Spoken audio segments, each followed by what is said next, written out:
Hey guys, welcome to the next Clash Holes War recap. This time we will be bringing you our war with butt pirates. Yes, that is their name.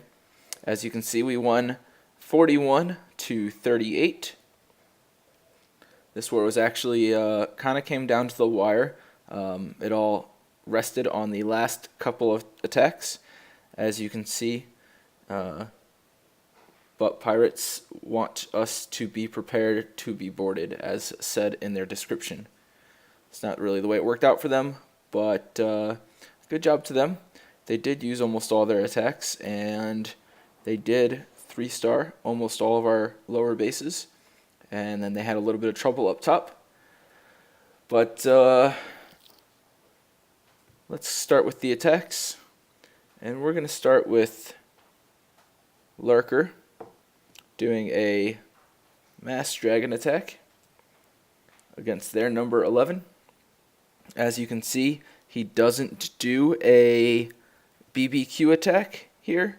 Matter of fact, I just noticed now, he didn't even bring a second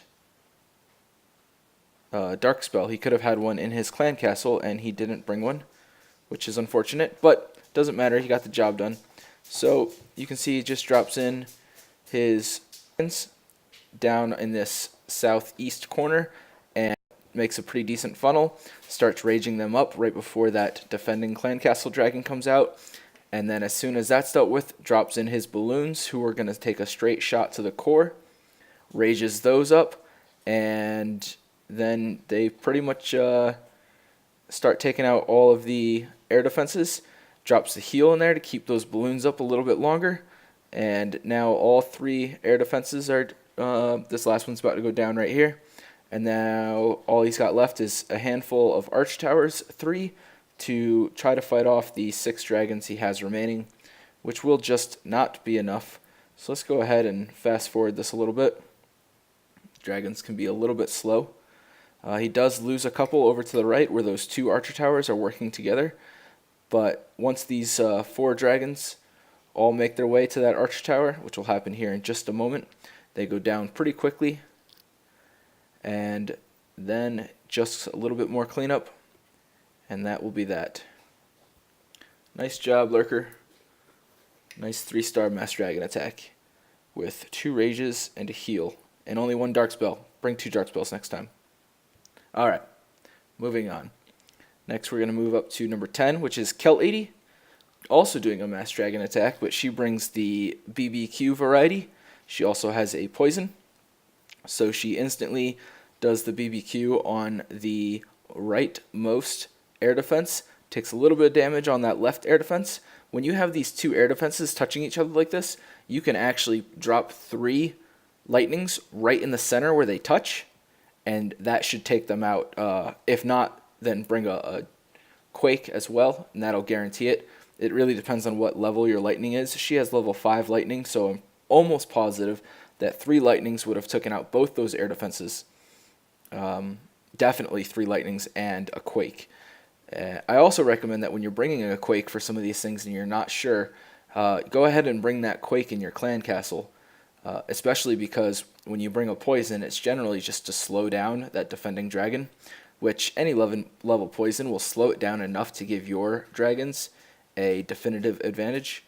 So bringing a max level quake in your clan castle will give you a better chance of taking down those defenses, and also in this case you would have done quite a bit of damage on that town hall, saving you quite a bit of time.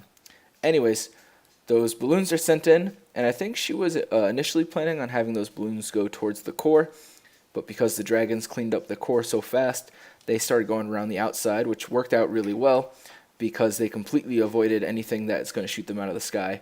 The arch towers are all aimed at the dragons, and those balloons just start picking up some cannons and stuff like that, which protects her barbarian king, and now she still has all of her balloons to assist with the cleanup. So we'll just go ahead and fast forward this, and then that is that. Nice job with the BBQ dragon attack. Good work, Kel 80.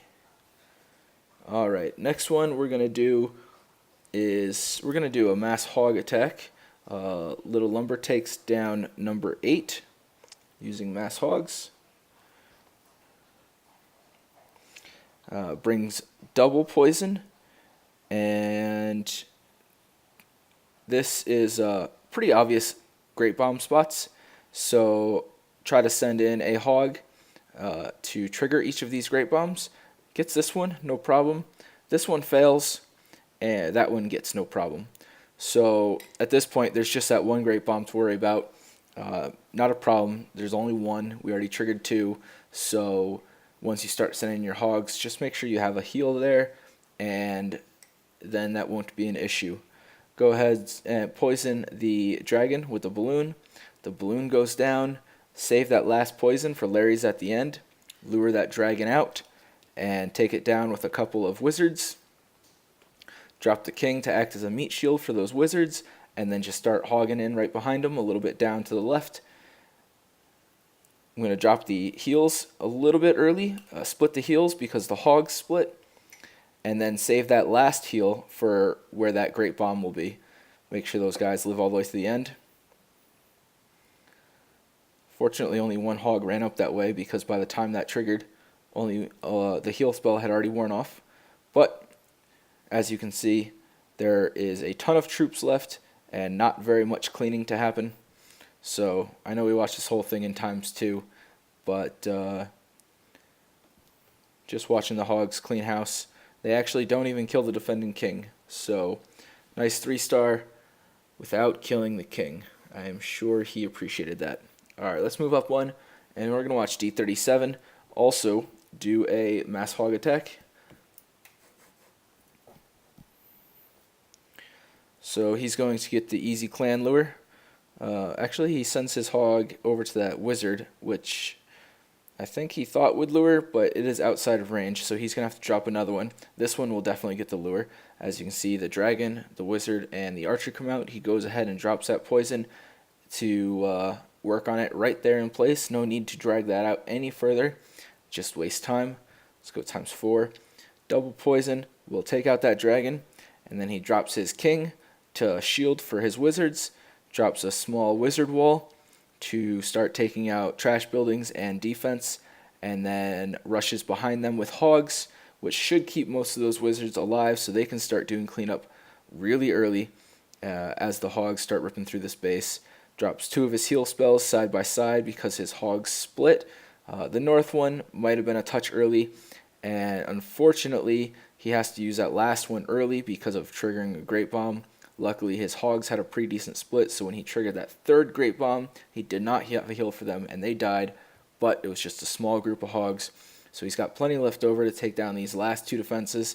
Now they're going to turn, take down these Larrys, and once that is done, it is all cleanup from here. We will go ahead and do that in ×2 fashion. They work their way out to those builder huts, take down the town hall, and then once these storage collectors go down, then that is that. Nice 3-star D37. Oh, I forgot earlier. I want to send a shout out to Titanhawk. She is the only player this war to have a 6-star war. So good job, Titanhawk. Alright, moving back on up to number 5. We're going to watch Crypto do a go-ho on this Town Hall 9. So let's see where he starts. Drops in the hog down here. Triggers that Great Bomb nicely, which I'm not sure he expected that. Also triggers that Tesla, pulls the clan castle, and now he's just going to lure it out. He does use a wizard to lure it out.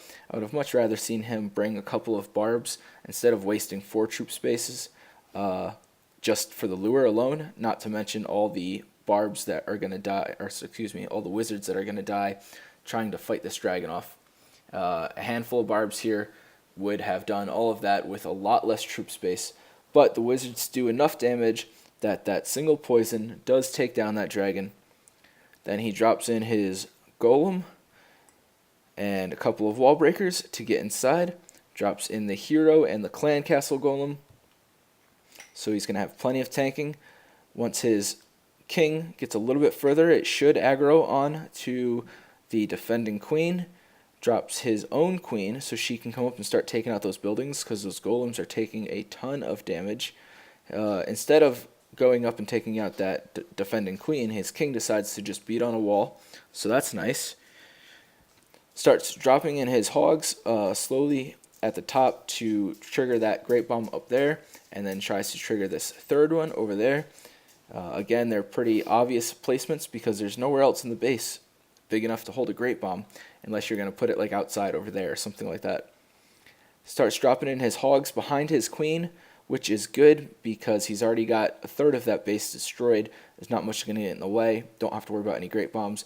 And it's going to protect his queen, so she's going to sit there and continue doing damage and cleanup while the hogs do all the work. Drops the heals appropriately. Drops a poison to slow down that barbarian king, which is targeting his hogs. Slow his damage, and that way much less of those hogs will die. As soon as that last defense goes down, the hogs turn on the barbarian king, and they destroy him. About the same time, the queen takes down the town hall. And then after this, it is just cleanup. He's got a ton of hogs left over. There is no question about this one. It was a great deployment. Nice job, Crypto. 3-starring that Town Hall 9 with your Goho attack. Now this last one is from Brent. As you guys have probably figured out by now, Brent crushes quite often. I wanted to show you this attack specifically because of what he did with the clan castle. This is a cleanup attack, so he knew there was a hound in the clan castle. So first he just does a simple king swap, takes out the defending queen with his king, doesn't have to waste any other troops. Then there was a hole here, which he smartly put in a barbarian, triggered both of those great bombs, which is always nice when you're bringing hogs. As you can see, he also has this healer here, and we're going to get to watch what that does in a second. Drops his other hog to trigger that great bomb, and also gets the clan castle pull, pulls out that hound. Then he drops 2 archers and the healer on those 2 archers. Now, a lot of people aren't aware of this, but if you take a hound out of the clan castle, drop a couple of archers, the hound's obviously going to come over and trigger those archers. Now, you have to be careful. We're pretty close to the king here. If that king were to come over and start messing with those archers, this whole tactic would be over. In the meantime, let me pause this so we don't miss too much of the attack. In the meantime, this hound is going to sit there and keep hitting those archers one after one after one, but it's not strong enough to kill an archer with one hit. So that healer is faster than the hound and will heal up those archers before the hound can ever kill it. 2 archers will not kill a hound in 3 minutes. I think it will in 3 minutes and 30 seconds now with the new update, but it will not in 3 minutes. So if you can do your whole raid in 3 minutes, then that hound will just sit there and pick on those archers for the whole time, and you'll never even have to worry about it. Anyways, he does that, and that hound's going to sit there for almost the entire raid. It does pop towards the end, but we'll get to that when we get there. Starts dropping in his kill squad, drops in his 2 golems, a few wizards, and his queen to make that proper funnel. His golems start to go inside after the wall breakers get in there, and then he's going to drop a jump here, and that's going to get his golems all the way to the core. They also are continuing to trigger great bombs. He's gotten all 4 great bombs killed already, so now there's very, very little risk to his hogs. As you can see, start sending those hogs in a tactical drop style. And for those of you who don't know, that's when you drop maybe 3 or 4 hogs per defense. On the higher defenses, you can go ahead and do 5. The idea is that you're going to target these defenses directly. You're going to take them down faster by using several hogs per defense, but not having so many that you're just wasting. And also, that's going to encourage the hogs from the beginning of the raid to start traveling through the center of the core, which is where your kill team is doing all your tanking. And so those hogs are going to be relatively low risk because they're not going to be taking a lot of fire. And as your later deployment hogs catch up with them, then your heals will be effective because they'll get the whole group all at once. So as you can see, all the defenses are already dead. That hound is still over there just getting worked on. Now here, those archers die. You saw that, right? And what happened was those hogs got too close to where that healer was. It got within the range, and the hogs, according to the way the healer AI works, the hogs needed the healer more than the archers did. So she swapped over to the hogs, and then obviously those archers died. At this point, the hound starts chasing those hogs, which is absolutely fine because that it's never going to hurt them. The healers are going to keep them healed up. The only problem is eventually these hogs get within range of the attacking queen, and so then she triggers, or she attacks the hound, blows it up, out come the pups, and that can be trouble if, I mean, this base was already destroyed by them first, so for him it wasn't a big deal, but it can be trouble if you don't plan that right. So if you are going to pull that hound out and do the healer trick the way Brent did, more power to you, but just make sure that you do it in an area where your hound is, or your healer is not going to get distracted by other troops, and that way your hound, basic defending hound, stays out of the game for the entire attack. It's really nice. It's almost like they're not being a clan castle at all. You know, like they forgot to fill it or they just didn't have one, which I don't think is possible. But nice little trick. So you guys go ahead and explore that out on your own, and good luck to you. That's it for this war recap. As usual, I will show you our current war, which is a terrible matchup. We have a Town Hall 10, we have 5 Town Hall 9s, a handful of 8s, a 7, and a 6 down bottom. They have 2 Town Hall 11s, 5 Town Hall 9s, and a 7 and a 6 down bottom. So it's actually even all the way from the bottom up to 3, but then we have 2 Town Hall 11s compared to our 10 and 9. So we're really going to have to pull it together to try to win this war. 4 attacks, you know, with max witches, level 3 witches, and also having the Grand Warden. That's going to be really tough for us to stop on defense. I mean, that's 1, 2, 3, and 4. They should, with 2 Town Hall 11s, be able to 3-star all of those. Meaning that their Town Hall 9s really don't have to start anything until our number 5. So it's a huge advantage for them, but we're going to do the best we can, and we will bring you that war recap once we are done. So that is that. This is the end of the video, and I will catch you guys around later.